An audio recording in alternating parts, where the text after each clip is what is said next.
जय हिंद दोस्तों। आज हम लोग देखेंगे भूगोल में, जो कि ज्ञान बिंदु जीएस एकेडमी के द्वारा नोटबुक है प्रकाशित। यह रोशन आनंद सर के द्वारा काफ़ी अच्छा कलेक्शन है। तो चलिए आइए देखते हैं अध्याय 2। इसमें भारत का भूगर्भिक संरचना का विकास को देखेंगे। चलिए आगे देखते हैं। भूमिका भूमिका भारत का निर्माण है। भूमिका में भारत का निर्माण है पेंजिया और पेंथालासा। पेंजिया और पेंथालासा। आगे देखते हैं। इसमें प्रसिद्ध जर्मन मौसमविद अल्फ्रेड वेगनर ने सन 1912 ईस्वी में महाद्वीपीय प्रवाह सिद्धांत दिया था। महाद्वीपीय प्रवाह सिद्धांत किसने दिया था? अल्फ्रेड वेगनर ने। महाद्वीपीय प्रवाह सिद्धांत दिया था अल्फ्रेड वेगनर ने। कार्बोनीफेरस युग में पृथ्वी के सभी स्थलखंड आपस में जुड़े थे, जिसे अल्फ्रेड वेगनर ने पेंजिया और उसके चारों ओर के महासागर का विस्तार था उसे पैंथालासा कहा था। कार्बोनीफेरस युग में पृथ्वी के सभी स्थलखंड आपस में जुड़े थे। यहाँ देख सकते हैं सभी आपस में जुड़े हुए थे। ये सभी आपस में जुड़े हुए थे, जिसे अल्फ्रेड वेगनर ने, ये मौसमविद थे अल्फ्रेड वेगनर, इसी ने महाद्वीपीय प्रवाह सिद्धांत दिया था। तो अल्फ्रेड वेगनर ने पेंजिया और उसके चारों ओर महासागर का विस्तार उसे पैंथालासा कहा। ये पेंजिया हो गया और ये पैंथालासा हो गया, जलीय भाग ये पैंथालासा हो गया। अब है अंगारा लैंड और गोंडवाना लैंड। अंगारा लैंड और गोंडवाना लैंड कार्बोनीफेरस युग से प्रारंभ होकर ट्रियासिक युग तक स्थलखंड पेंजिया का विभाजन हुआ। कार्बोनीफेरस युग से प्रारंभ होकर ट्रियासिक युग तक स्थलखंड पेंजिया का विभाजन हुआ और अंगारा लैंड तथा गोंडवाना लैंड का निर्माण हुआ। अंगारा लैंड एवं गोंडवाना लैंड के बीच एक उथला संकीर्ण महासागर बना, जिसे टेथिस महासागर कहा गया। अब आगे देखते हैं। अंगारा लैंड से ग्रीनलैंड। अंगारा लैंड से निर्माण हुआ ग्रीनलैंड, उत्तरी अमेरिका, यूरोप तथा एशिया का निर्माण हुआ। अंगारा लैंड से ग्रीनलैंड, उत्तरी अमेरिका, यूरोप तथा एशिया का निर्माण हुआ। आगे चलकर जुरासिक युग में गोंडवाना लैंड में विभाजन हुआ। इसके फलस्वरूप दक्षिण अमेरिका, अफ्रीका, प्रायद्वीप, भारत, मेडागास्कर, ऑस्ट्रेलिया तथा अंटार्कटिका का निर्माण हुआ। कुछ समय बाद गोंडवाना लैंड से टूटकर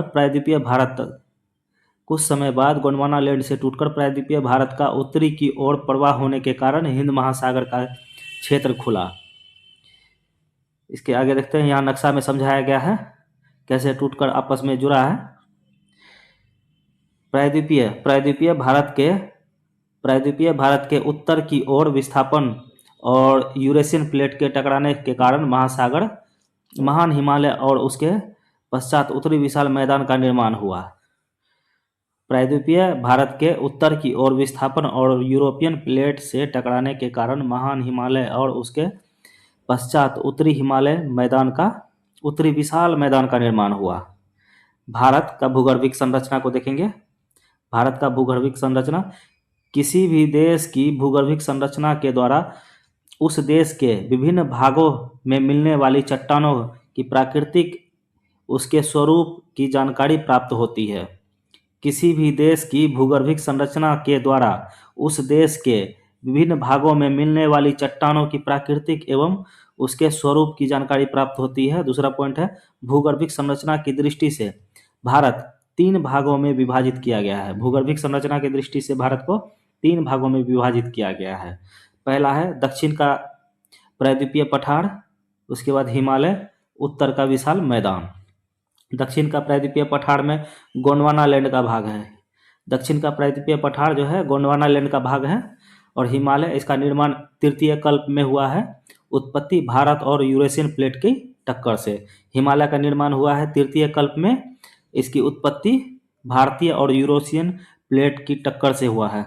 उत्तर का विशाल मैदान को देखेंगे। निर्माण चतुर्थ काल में, वहीं हिमालय का तृतीय कल्प में हुआ है। उत्तर का विशाल मैदान का निर्माण चतुर्थ काल में। सबसे नवीन व भूगर्भिक संरचना है उत्पत्ति हिमालय व कुछ दक्षिण भारतीय नदियों के अपसादों के निक्षेपण से हुआ है। अब आगे है दक्षिण का प्रायद्वीपीय भारत। दक्षिण का प्रायद्वीपीय भारत में यह प्राचीन स्थलखंड पेंजिया के गोंडवाना लैंड का ही प्रीकैम्ब्रियम महाकल्प के बाद से ही यह भाग भी पूर्णतः समुद्र में डूबा हुआ है। यह प्राचीन स्थलखंड पेंजिया के गोंडवाना लैंड का ही भाग है। प्राचीन स्थलखंड पेंजिया का गोंडवाना लैंड का ही भाग है। प्री कैम्ब्रियम महाकल्प के बाद से ही यह भाग भी पूर्णतः समुद्र में डूबा था। प्रायद्वीपीय भारत आर्कियन युग के आग्नेय चट्टान से निर्मित है। प्रायद्वीपीय भारत आर्कियन युग के आग्नेय चट्टान से निर्मित है, जो अब नीस व शिस्ट के रूप में अत्यधिक रूपांतरित हो चुका है।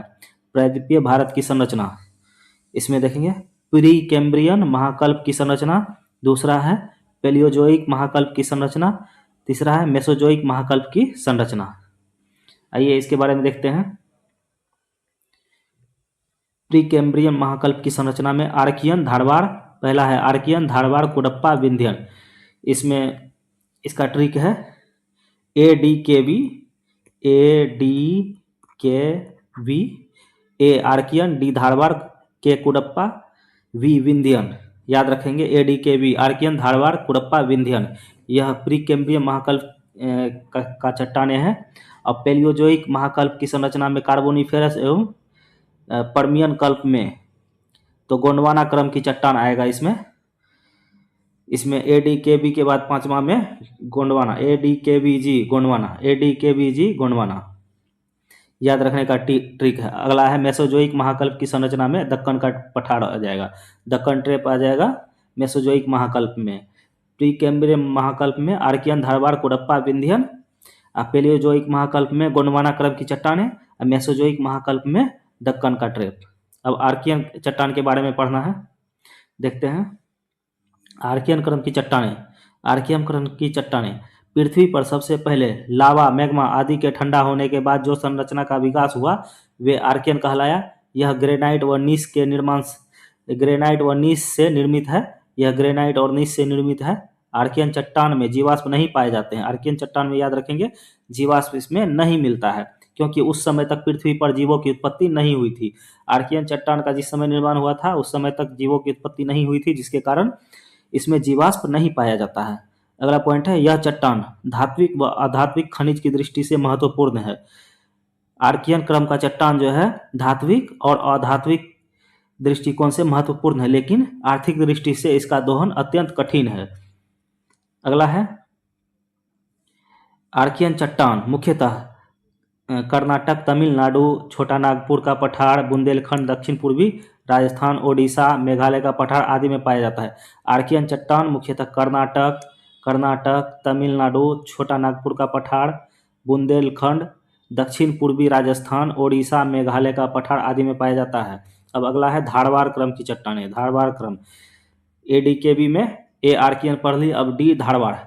धारवाड़ में आर्कियन चट्टान के अपर्दन व निक्षेपण से धारवाड़ चट्टान का निर्माण हुआ है। धारवाड़ चट्टान में भी जीवाश्म नहीं पाया जाता है। धारवाड़ चट्टान का सर्वाधिक विकास कर्नाटक के धारवाड़ के एवं बेल्लारी जिला, अरावली श्रेणी, छोटा नागपुर पठार क्षेत्र, मेघालय के शिलांग क्षेत्र, लद्दाख जास्कर श्रेणी आदि में है। फिर से एक बार देखेंगे, धारवाड़ चट्टान का सर्वाधिक विकास कर्नाटक के धारवाड़ एवं बेल्लारी जिला, कर्नाटक के धारवाड़ एवं बेल्लारी जिला, अरावली श्रेणी, छोटा नागपुर का पठारी क्षेत्र, मेघालय के शिलांग क्षेत्र, लद्दाख जास्कर श्रेणी में है।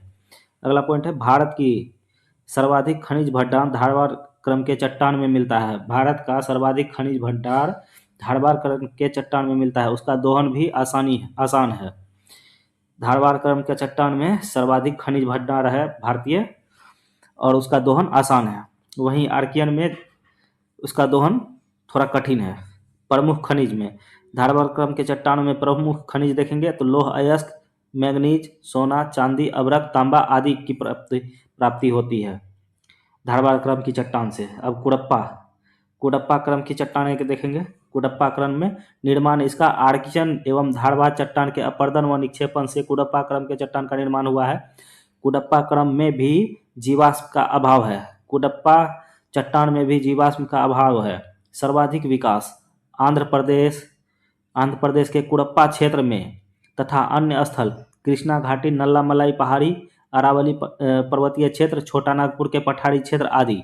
प्रमुख खनिज में चूना पत्थर सर्वाधिक भंडार, संगमरमर, लोहा, तांबा, मैग्नीज आदि। इसमें देखेंगे कुडप्पा क्रम के चट्टान में प्रमुख खनिज चूना पत्थर सर्वाधिक मात्रा में, उसके अलावा संगमरमर, लोहा, तांबा मैग्नीज आदि मिलते हैं। अब विंध्यन क्रम की चट्टानें, ADKB में अंतिम विंध्यन, उसके बाद पांचवा में गोंडवाना। गोंडवाना को देखें तो चौथा में देखते हैं विंध्यन क्रम की चट्टानें। कुडप्पा क्रम की चट्टानों के बाद ये चट्टानें निर्मित हुई है। इसका विस्तार राजस्थान के चित्तौड़गढ़ से बिहार के सासाराम क्षेत्र तक है। यहाँ लाल बलुआ पत्थर, चूना पत्थर आदि के भरपूर निक्षेपण है। आइए देखते हैं चौथा में विंध्यन क्रम की चट्टानें। कुडप्पा क्रम की चट्टानों के बाद चट्टानों का निर्माण हुआ है। इसका विस्तार राजस्थान के चित्तौड़गढ़ से बिहार के सासाराम क्षेत्र तक है। यहाँ लाल बलुआ पत्थर, चूना पत्थर आदि से भरपूर निक्षेपण है। विंध्यन क्रम की चट्टान से दक्कन ट्रेप का एक बड़ा भाग ढका हुआ है। अब गोंडवाना क्रम की चट्टानें, ऊपरी कार्बोनिफेरस युग से लेकर जुरासिक युग के मध्य गोंडवाना चट्टानों का निर्माण हुआ है। ऊपरी कार्बोनिफेरस युग से लेकर जुरासिक युग के मध्य गोंडवाना चट्टानों का निर्माण हुआ है। गोंडवाना चट्टान कोयले के लिए विशेष महत्वपूर्ण है। कोयला के लिए विशेष महत्वपूर्ण गोंडवाना चट्टान है। कोयला के लिए विशेष महत्वपूर्ण गोंडवाना चट्टान है। भारत का 98% कोयला गोंडवाना क्रम के चट्टान से मिलता है। भारत का 98% कोयला गोंडवाना क्रम की चट्टान से मिलता है। ये परतदार चट्टान है। गोंडवाना क्रम की चट्टान परतदार है एवं इसमें मछलियों व रेंगने वाले जीवों के अवशेष मिलते हैं। इसमें मछलियों और रेंगने वाले जीवों के अवशेष मिलते हैं। दामोदर महानदी, गोदावरी व उसकी सहायक नदियों में गोंडवाना चट्टानों का सर्वोत्तम रूप मिलता है। अब आगे देखते हैं दक्कन ट्रेप। दक्कन ट्रेप इसका निर्माण मेसोजोइक महाकल्प के क्रिएटेशियन कल्प में हुआ था। इस समय विदर्भ क्षेत्र में ज्वालामुखी के दरारी उद्भेदन से लावा का वृहद उद्गार हुआ एवं लगभग 5 लाख वर्ग किलोमीटर का क्षेत्र इससे आच्छादित हो गया। फिर से एक बार दक्कन ट्रेप, इसका निर्माण मेसोजोइक महाकल्प के क्रिएटेशियन कल्प में हुआ। इस समय विदर्भ क्षेत्र में ज्वालामुखी की दरारी उद्भेदन से लावा का वृहद उद्गम हुआ एवं लगभग 5 लाख वर्ग किलोमीटर का क्षेत्र इससे आच्छादित हो गया। इस क्षेत्र में 600 से 1500 मीटर एवं कहीं कहीं तो 3000 मीटर की मोटाई तक बेसाल्टिक लावा का जमाव मिलता है। यह प्रदेश दक्कन ट्रेप कहलाता है। राजमहल ट्रेप का निर्माण इससे भी पहले जुरासिक कल्प में हुआ था। अब हिमालय का निर्माण व उत्पत्ति देखेंगे। सेनोजोइक महाकल्प के तृतीय कल्प में हिमालय का निर्माण हुआ। सेनोजोइक महाकल्प के तृतीय महाकल्प में हिमालय का निर्माण हुआ है। हिमालय का निर्माण सेनोजोइक महाकल्प के तृतीय महाकल्प में हुआ है। निर्माण के संबंध में कोबर का भूसन्नति सिद्धांत और मोर्गन और आइजैक का प्लेट विवर्तनी सिद्धांत मान्य है।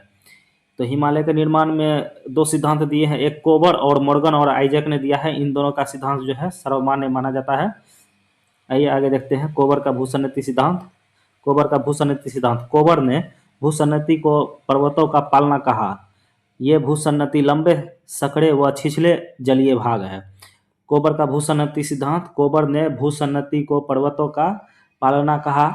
ये भूसन्नतियां लंबे, सकड़े व छिछले जलीय भाग है। कोबर के अनुसार आज से 7 करोड़ वर्ष पूर्व हिमालय के स्थान पर टेथिस भूसन्नति थी, जो उत्तर की ओर अंगारा लैंड को दक्षिण के गोंडवाना लैंड से पृथक करती है। इन अंगारा लैंड एवं गोंडवाना लैंड दोनों भूमि के अवसाद टेथिस भूसन्नति में कृत्रिम रूप से जमा होते रहे एवं इसे अवसादों का क्रम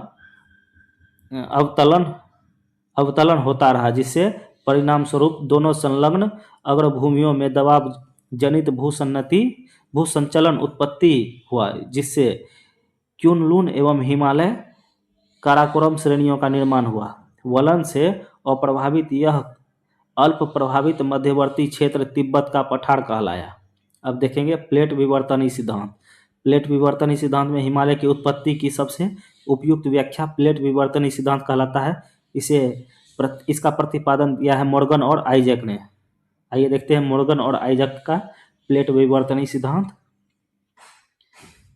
मोर्गन और आइजैक के अनुसार 7 करोड़ वर्ष पूर्व भारतीय प्लेट उत्तर दिशा में स्थित यूरेशियन प्लेट से गतिशील हुआ।